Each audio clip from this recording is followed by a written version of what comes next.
ఇదిగోండి ఈరోజు ఫ్రూట్లోకి అయితే పైనాపిల్ అండి. పైనాపిల్ ఎప్పుడన్నా తెచ్చుకుంటాం కదా, ఒక 2-3 డేస్ అయితే బయట వదిలేస్తే ఇదిగో చూడండి బాగా రైప్ అయితే అవుతుంది అండి. మంచిగా అయితే పీసెస్ కట్ చేసుకున్నాను. పైనుంచి కొద్దిగా చాట్ మసాలా, కొద్దిగా అయితే సాల్ట్ వేసుకున్నాము.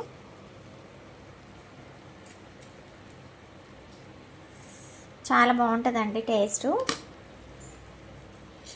ఇలాంటి నైఫ్ ఒకటి తెచ్చుకుంటే పైనాపిల్, వాటర్ మిలన్ కొద్దిగా మంచిగా కట్ చేసుకోవడానికి ఇంట్లోనే వీలుగా ఉంటుంది.